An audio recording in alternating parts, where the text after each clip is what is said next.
I want to talk about why we get ghosted and how it feels to be ghosted and some of the reasons. Because I think that, when ghosting happens, it can be, especially if you don't understand it and you formed a connection with somebody and you, in your mind, think that things are going well, and then all of a sudden they just ghost you. And it can be really hurtful, and especially not having the ending, the ties of that ending, where you actually know, okay, this hasn't worked out because of these reasons. It can linger for years for some people, where they'll just think, oh, I wonder what happened, or why did they do that? Sometimes a person can change their behavior with you just before they ghost you. So they will tend to be really close, and all of a sudden they might commit to something, and then they back out from the commitment, like, we're going to meet up, and then all of a sudden, oh, no, I can't meet you, I've got something on. And then you try to reach out to them a few times, and either they don't reply at all, or if they do, it's very vague. And you can sense that they're actually probably even lying to you or making things up. And then you start to feel maybe, anger or resentment or confusion. You might even feel like, am I to blame? Like, did I do something that caused them to, go away from me? And maybe you'll question kind of what happened.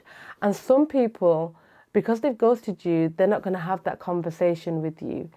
You might try, and then if you do try, they cut you off further, like they're not in your life after that. And so I wanted to bring this up because I think it's a really important one. And especially in this day and age, I find that it's more like it's easier to ghost somebody because of the way that we communicate. Before we'd meet each other face to face, there was not very much opportunity for you to ghost somebody because it wasn't over text messages, it wasn't social media. I think that communities were more linked as well. And I think these days it's easier just to say, I've got my life, you've got yours. Whereas before, I think communities, without the social media, without, even transportation, I think plays a big part. Not everybody had cars, you stayed within the community. The people you knew, you couldn't really ghost them because your auntie knew them and somebody knew them. And so therefore, you had to be more conscious about, like, either seeing that person or repairing with that person, or if you weren't going to see them, being able to talk to them about that. And I think that nowadays it's really easy just to say, well, 1 minute I know you, and now all of a sudden something's changed and I'm not going to talk to you. And I really want to address it because I do feel like it can impact heavily on a person to feel like they've been abandoned, to feel like maybe they were used, to feel like maybe they had a difficult conversation with somebody and all of a sudden then the other person doesn't speak to them, so they can't be honest. The relationship was shallow from the beginning, and they come to that realization when they bring up something that matters to them and the other person, in whatever reason, isn't able to hear that or doesn't have the capacity to hear that, so they then ghost you. Okay, so I want to talk about, number one is the reasons that people ghost. What can happen is there can be a lot of mind chatter. You're sat there thinking, why did they do this? Maybe you have conversations with yourself on things that you might have wanted to say to them. Maybe that person had a big part in your life, and then the next thing you know, they're not there. I've had occasions where people who I thought were really important people in my life, who I regarded as being important, they were active parts of my life. I had like an occasion, a special occasion or something that was really important to me. And then I've, invited them to that occasion and they didn't show up. And, when it's brought up, it's kind of like a joke about it. And then you think, okay, like, what's going on here? And getting really confusing messages, and the depth isn't there. So you can sit there and you might think about it for a while, but I want to talk about some of the reasons that people ghost us, okay? Number one, and the reason I want to talk about why people ghost is because it's important for you to know that as much as we're hurt, that the other person's a human being. And if we can take away the feeling from ourselves and just really give it back to them, they're the ones that ghosted you, you know? So there's a reason that they've got. And unless they share that reason with you, there's nothing you can do. And if you can really square that in your mind, that, you know what, I have no ill feelings. I have to deal with my part of things, like the feeling of the abandonment, or feeling, you know, maybe there's a sense of like wrong and right, you know, they did this thing and I don't think that that was right, and a sense of hurt maybe. But that's your stuff to deal with, and I'll come to that. But in terms of them doing things, it helps us to know that people do have reasons why they do these things, and we might not agree with those reasons, but they help us to at least say, well, it wasn't our fault to some degree, okay? Like to feel like we can have closure and move on. So number one is, and I say this is the personality traits, okay? So when, you know, a person might be very introverted, very shy, they get to know you, and then something inside them really withdraws, and they can't keep up with that momentum, they can't keep up with that energy of that commitment to a relationship, and so they withdraw, and that can happen. So just being aware that, you know, this person's personality was different to mine, and they couldn't give any more, and I have to somehow be okay with that absence, find a way to find that closure in myself and move forward.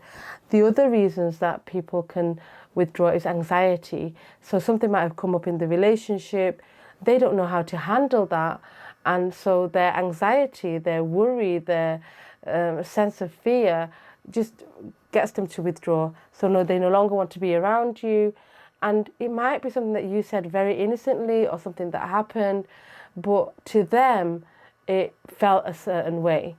And unless, you know, obviously you could have a conversation and you'd have to be open to hearing their, you know, story and what happened, and you have to be willing to invest into that relationship and also respond appropriately. But if they're not willing to talk to you, then there's nothing you can do at that point, and allow them just to move on and you move on. I would say another thing that, you know, can happen is stress and like a sense of overwhelming feeling.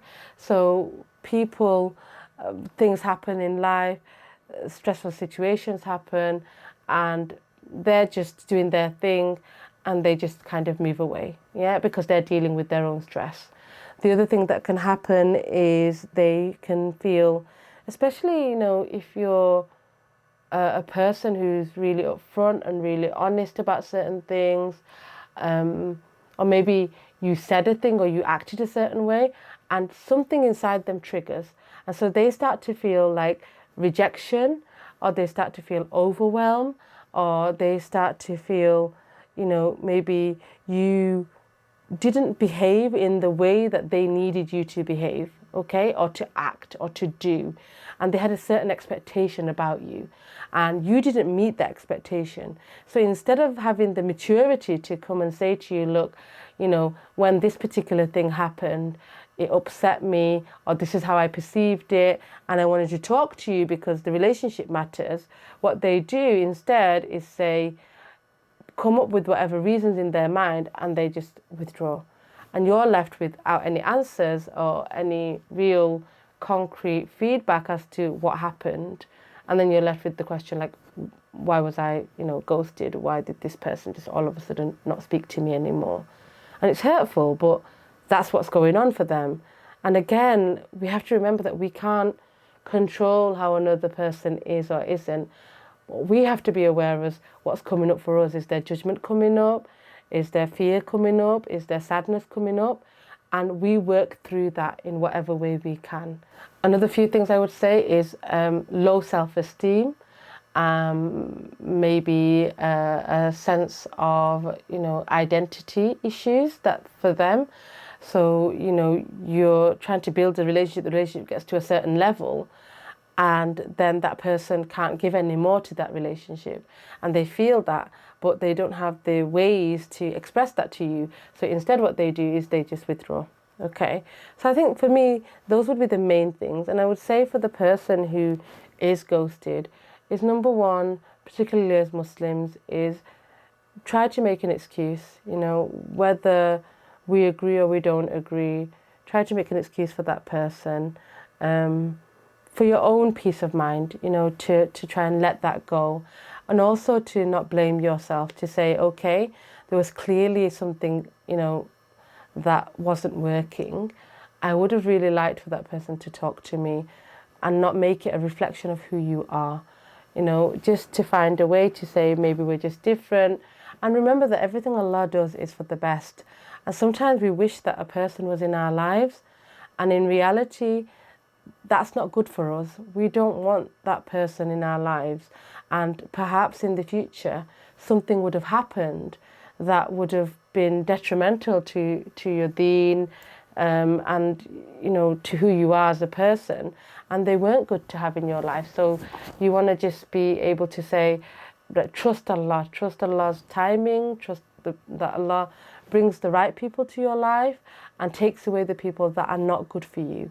And lastly, I would say, watch your heart. Like, if you've still got those feelings, those judgments, or you notice that you're talking about that person, beyond, say, having a conversation with somebody that, this really hurt me, we want to be aware that we don't take away their good deeds.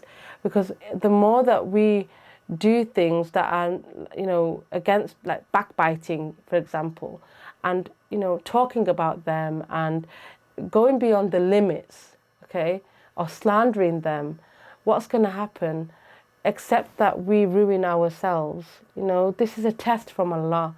And if you have to remember it, that it's a test, and you have to remember that they can do their part, and if you're spending more time thinking about their side of things versus how you're going to deal with things, that's problematic.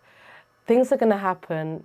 Absolutely nobody wants to be ghosted. It's horrible. It's a horrible feeling to have, to not know why one minute someone speaks to you and the next minute they, treat you, they ignore you, they don't want to communicate with you. It's like having the, carpet pulled from underneath you and you don't know what's going on. It's a horrible feeling.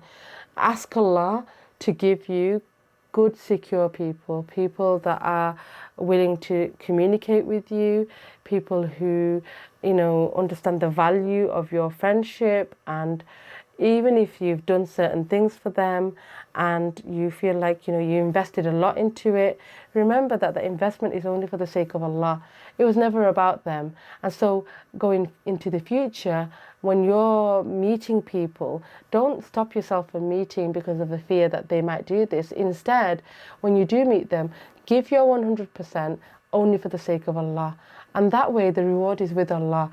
And then even if they go, remember that this life itself one day will end.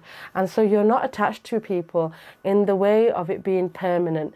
You attach to people because Allah subhanahu wa ta'ala put them in your life and you want to be good to them. And don't ruin your personality, in the sense that don't change your personality. You are who you are. Be real, be truthful, be who you are, If there are flaws, work on them, but generally just be the person that you are. Because the more authentic you are, the more likely you'll find people who are similar to you, and the people that don't mesh with you, the people that are not compatible to your personality, they won't come with you anyway, and that's okay. You don't want everybody. Not everybody is suited for you, and you have to be at peace with that the people that are suited for you, Allah will find them. And you would rather be alone in this world, you would rather be with people who, don't give you that respect, don't give you the, you don't have the compatibility in the personality. They're not good for your deen. Perhaps that person and you would not have been compatible in terms of how you wanted to do certain things and how they want to do certain things, and that's okay. Like, that's a good thing, but you have to be okay with who you are. And sometimes you have to be okay with being alone. And being alone is not a bad thing at all. It doesn't mean you have to feel lonely. You find yourself, you find things to do, you keep yourself happy, you worship Allah, and you be good to people. And Allah subhanahu wa ta'ala will do the rest. And make dua. I know one of the things that really helps is just to sincerely make dua for that person, because the angels say Ameen. And to make dua for yourself that you heal and that the hurt goes, and that you don't think about them anymore because it's not worth it. It's not worth the effort and the time and, you know, the moments that are wasted wondering, thinking, mourning. Let it go. Allow yourself that peace. Allow other people into your life that will be there for you and you can have a friendship with or a relationship with. And the people that have gone, allow them to go because Allah knows what's best for us.